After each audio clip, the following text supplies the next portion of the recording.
I just don't think V.E. Schwab is for me, and that's not a bad thing.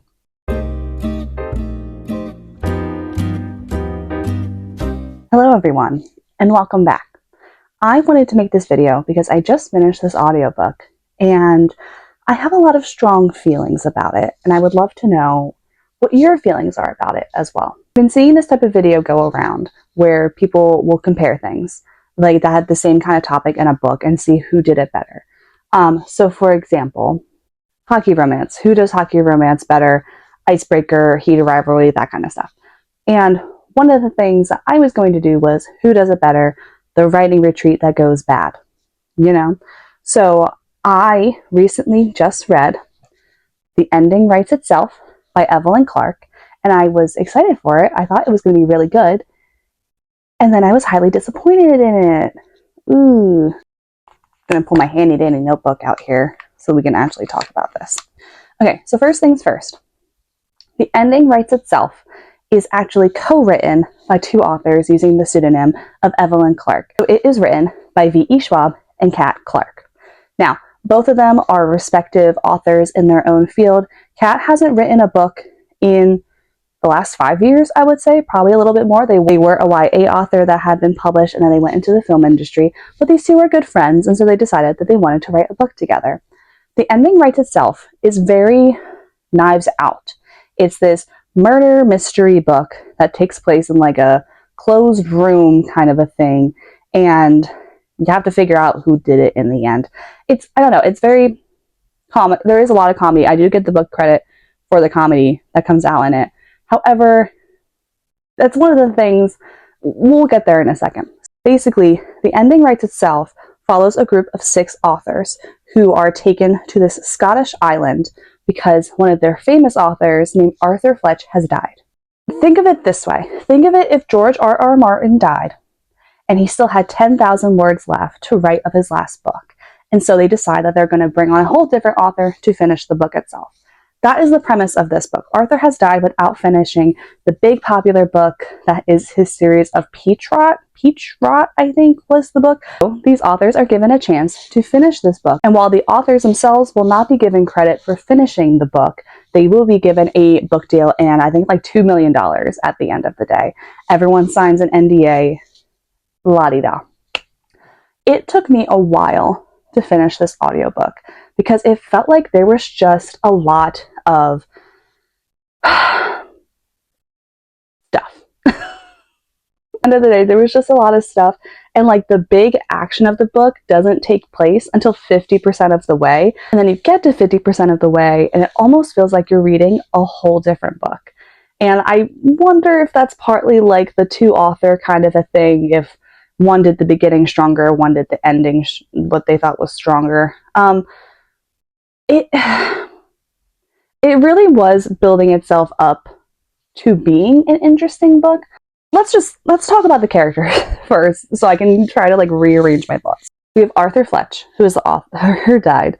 We have Kate, who is a new author who just got agented, but she does not have a manuscript technically ready yet, although she submitted her manuscript to the editor. So this was part of what I was confused with, because they said that she didn't have a manuscript, but how did she not have a manuscript if she didn't submit it to an agent to then be like queried and all of that? Like that part I was like, and especially because V.E. Schwab and Kat Clark are both in the industry and they both understand how it works, you know? So that part I was like, that's kind of weird.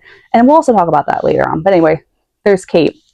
There's also Sienna, who is part of a duo author series with her husband Malcolm. There is Millie, who is a YA author. There is Jackson with an X. They exclusively make us know that. He is a sci-fi author. There is Kenzo, who is a horror author. And then there is Priscilla, who is a romance author. Now, they all, when we met these characters, they guessed their genre right away because of just the way they acted.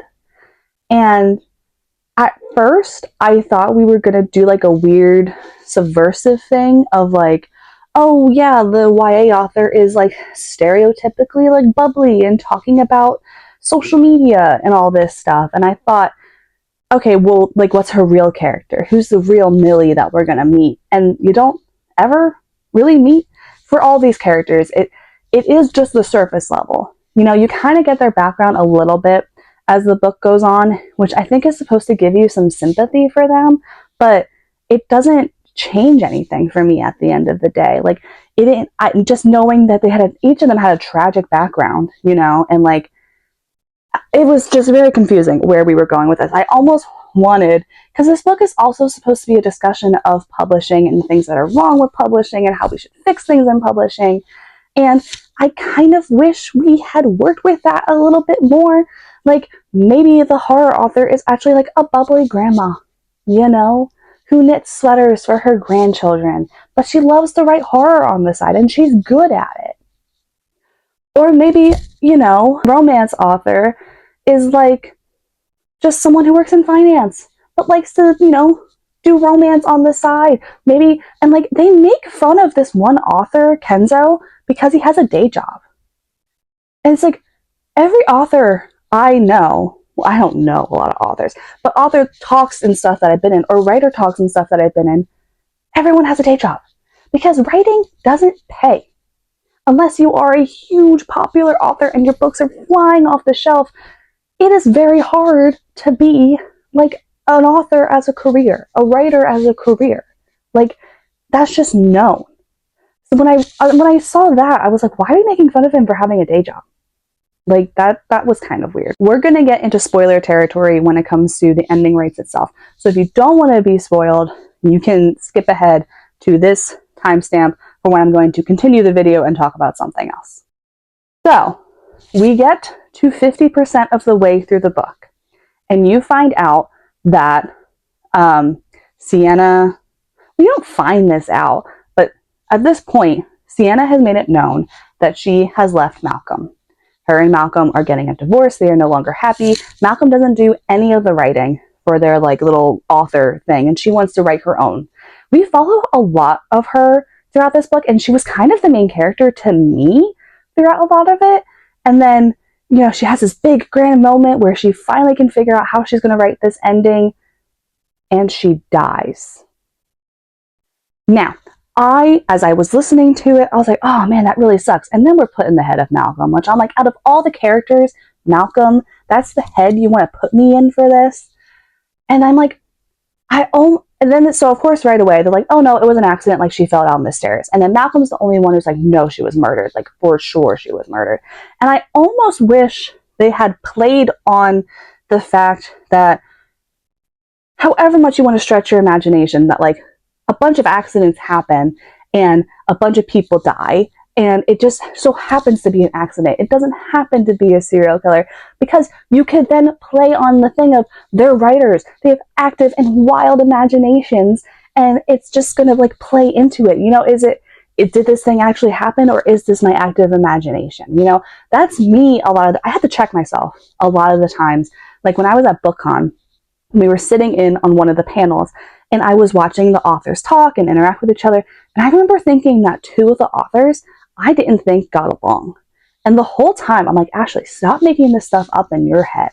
Like, you're just like reading weird body language. They could be awkward. They could be tired. It could have been a long day. Like, there's so many things that the answer is not these two authors do not get along. But like, that's the writer part of my brain, is it wants to like create these little things. So we could have played on that. There was no hint as to who the killer was, truly, until, I would argue, until Malcolm dies, because Malcolm then dies. So the way this works is, you go into each character's head after 50%, after Sienna dies. Each character head you go in, they then die after like 4 chapters. You get their backstory. You get them trying to like figure out what's going on the island, and then they're nucked, you know? And I was just, it was, after the second time, I was like, great, this is going to be the pattern that we follow throughout the whole thing. And it was just a weird shift that I really didn't like. It really didn't vibe with me. I almost wish we had stayed with just one character throughout the whole thing. So, spoiler alert, again, we're talking about spoilers right now. But spoiler alert, the killer is Kate. Now, she technically only kills, out of the 6 people, 2. Attempts to murder the other 2. But the first 2 were an accident. which is why I was like, if the first two are an accident, well, let me get Sienna. Okay, she did push Sienna down the stairs. She did not intend to kill Sienna. It just is what happened. And Malcolm just fell off a cliff. You know, that's just what happened. So it was weird that we then took that sharp turn of, I guess we're doing this now, kind of a thing. And the big kicker with Kate, who, if you remember, Kate is the new debut author, technically, without a manuscript. She never talks about her manuscript. She gets agented by like one of the big popular agents in the industry, who is Arthur Fletcher's agent, by the way. She wrote a book with AI. That's why she's the villain. Now, granted, fuck AI. Don't use AI. But in this book, and I wish we had explored this so much more, is she talked about how her mom was constantly writing, constantly giving up on things to be a writer, to try to be a published writer, and then she never made it. She never made it, and that's fine. That happens to a lot of people. But I don't know if Kate actually wanted to be a writer to prove her mom wrong, or was her using AI and then getting the most popular agent ever right away, was that supposed to be a fuck you to her mom? To be like, oh, you didn't have to put all this hard work into it, look what I did? I don't really know where we were going with that. There could have been so many discussions with the AI of it all. And like, they talk about writing, but it feels like every single author writes or interacts with the world the same way. They're all thinking of the same kind of tropes, calling themselves out for thinking of said tropes. They're thinking of like, oh, this will be good to put in a book later. And I'm like, yeah, I guess that makes sense, but it's weird that every single character whose head we're in thinks that, you know? I almost wish, because for a bit, I thought we were going to do a thing where we pushed Millie to the front and made Millie out to be the main villain, evil killer person. And then we do the switch, and it turns out it's Kate. And Kate was the one actually puppeteering everything. And I think that could have been really cool. But we just do this weird switch where all of a sudden Kate's like mask comes off, and she's just a whole different person who, at the end of the day, was trying to get this golden book that Arthur Fletcher had created. It's literally a book made of gold and diamonds and rubies and all this stuff. Like, was that her goal the whole time? To get the book? The golden book? So that she could sell it and make money? Like, I was confused as to what Kate's plan was. Was this the plan the whole time? You know? And again, you could have done so much more with the golden book. It could have been this allegory, or whatever the term I'm looking for is, for like the book, the idea that's going to launch you into the stratosphere of being an author. And it would have made it so much more satisfying, because in the end, Kate gets the book and she's trying to kill Priscilla, whose name is actually Ava, because she's actually an editor who's been working with all these people to try to figure out who she wants to pick to like do Arthur Fletcher's thing. And that was like a whole thing, because like, oh, they're not going to recognize me because I'm a black woman and I have these pink glasses on. And it's like, yes, an everyday person such as myself doesn't know the editors for authors, you know? But if all of these people knew who the agent was, I would kind of hope they would know who the editor was. Because I feel like if you're trying to be a serious writer, a serious author, you're trying to get your books published, one of the main things, at least I've learned in school, is doing your research on editors and making sure that the editor you want and you're trying to reach out to is the one that's going to work for you. So like, yes, it made sense, but also it didn't also make, if they knew the agent, they should have known the editor, is what I'm trying to say. The fact that they didn't know that she was Arthur Fletcher's editor, you know, it was a whole thing. But yes, so at one point, Kate is then chasing Priscilla. We're going to call her Priscilla because that's just how I know her as. Is chasing Priscilla, and she drowns because she won't give up the golden book. And this could have been a whole thing. It all could have made sense, but it didn't. And then there was 40 minutes left of my audiobook. And I was like, what else is going to happen in these 40 minutes? And there's this weird thing where, so basically everyone dies except for Ava slash Priscilla, who is the editor, she was the romance author, but she's not really a romance author. She's an editor. The agent, Arthur Fletch's agent, is like, hey, why don't you just write the ending? Like, you're a writer. You should do it. And Priscilla, Ava, is like, you know what? I am going to do it. I am going to try. And then the next chapter, it's like, she gave up and then she moved into this random town in the middle of nowhere, New York. What? What do you mean? And then they published the book unfinished. Which is fine to do. But don't make it out that we're finally going to get this thing. And it's literally like you're pushing me up and right down. You know? And then it turns out Kenzo lives, even though he had a pretty fatal injury in the book. And then because they signed all these NDAs, nobody knows what happened on this island. Which again, don't know how realistic that is. I know a lot of people were not close or connected to their families, which is why they were chosen at the end of the day. But Kenzo then writes a horror book where he says, came to him when he heard about Arthur Fletcher's death.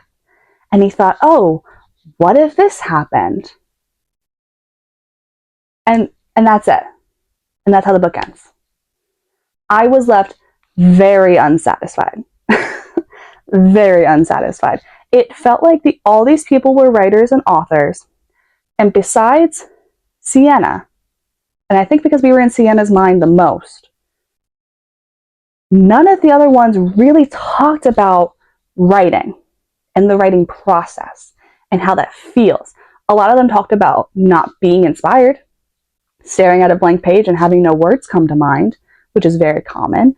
Or they talked about the aftermath of writing, of being an author, of being the face, of promoting the book, and all this stuff, which is fine and grand and dandy. But if I'm reading about a bunch of writers, and they're writers from different genres, who then have to write for this one genre, I kind of wanted that. I wanted to see how they could shift their minds a bit, you know? Because it is not difficult, but you do have to shift your way of thinking when it comes to writing different genres. Because there are certain formulas, there are certain tropes, or there are certain ways that things go that work better in different tropes, you know? So, hold on, before I stop talking, let's talk about the agent real quick. Because, okay, so I know AI is new, right? We're all dealing with it and such. But Kate supposedly put all of Arthur Fletch's books into an AI program and said, write me a book that's like this, right? And she gets that, and she submits it to a highly credited agent who is Arthur Fletch's agent, and like does all this stuff.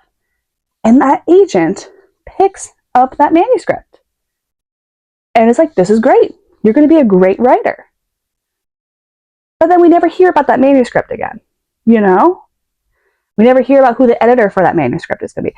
I think we really could have worked with the AI thing if maybe Kate is trying to hide the fact that she's using AI to write her books. Maybe she's trying to kill Priscilla / Ava because they're the editor that was picked, and they start reading the book while they're on the island, and they're like, wait a minute, this is written by AI. And like, it's going to ruin Kate's, you know, debut and career. Like, that could have been a thing, you know? And like, I know not every person, when they read a book, is going to be like, oh, this is written by AI.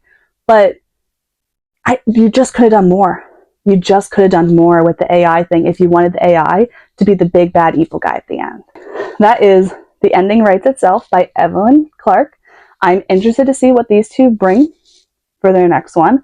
But it had me thinking, so when I initially read this book, I was going to do a whole video where I do a bunch of different tropes, ideas, whatever, where I'm comparing and contrasting. Cindy from Read with Cindy did this a while ago, which is what inspired me. So I was going to kind of follow off on that. And one of the books and one of the tropes she recommended was writing retreats. So I read one of the things she recommended, which was The Writing Retreat by Julia Bartz. Now, if we're going to compare and contrast The Ending Writes Itself to The Writing Retreat, I prefer The Writing Retreat. Now, The Writing Retreat, kind of a similar premise. I think about 4 writers / authors are picked to go on this month-long writing retreat with this world-famous author to like pick her brain about how she writes things. They're going to be writing their own manuscripts when they're there. It's going to be a whole day. And to spend this time in this, I almost said cursed manor. It's not a cursed manor, but like this haunted manor that she lives in because she's a horror author. And there was all this stuff. And that this book did the writing retreat so like did the concept of a writing retreat gone badly so much better for me. Now this book, The Writing Retreat, does have more paranormal and horror aspects, whereas The Ending Writes itself has more of just a realistic crime thriller. So there is those differentiations for those two. But I think the thing that I think really separates these two for me is the writer talking about the craft, the writer talking about writing. And our main character is Alex, and she has not been able to write in about a year, I believe so. And so she's really struggling at this retreat at the beginning because she's like, I don't know what to write. I'm not inspired, because she had this whole horrible friend breakup with her friend. His name, I can't fucking remember. I think it was Kath. I'll put it here, what her friend's name was. Also, pseudo-lesbian relationship there, if you're interested in that. That was very interesting to read. But she can't really write and read, and then she starts interacting with these other writers. She starts having these weird, almost paranormal-y experiences, and she starts, again, just talking to the big, spooky author person, and things just start clicking for her. And it's so interesting being in that mind as someone who is a writer themselves, who wants to be a writer, an author one day. I felt connected to her when it came to A, the writer's block, and then B, just feeling the words kind of flow out of you at one point and realizing this is clicked, this is right, this is good, like this is inspiring. And I don't know, and again, I think all of them in that book talk about the writing process just so deeply and how it is a deep thing.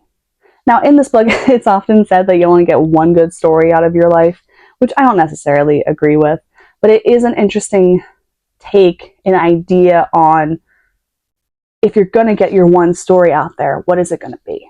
What is the story you're going to tell? What is, the lesson you want to learn? What's your thesis statement at the end of the day?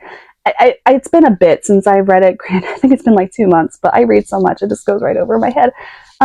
So yeah, that's The Writing Retreat. So if I'm going to recommend one of these to you, I'm going to recommend The Writing Retreat by Julia Bartz, simply because I think it does it better. And I think that really focuses on the relationship of authors, of being friends with other authors and other writers and other creatives, and just the craft itself. And if that's something you're looking for, that's when I would recommend The Writing Retreat. For The Ending Writes itself, I would say if you're just looking for a good murder mystery, crime thriller that has authors as the main characters and they're all kind of horrible people, that's what I would recommend to you. So this was like a quick kind of rant thing. I wanted to get this blurred out while I had it in mind. But have you read either of these books? What did you think of these books? Do you agree with my takes on it or anything like that? Let me know in the comments down below. And yeah, thank you guys so much for coming, and I will see you next time.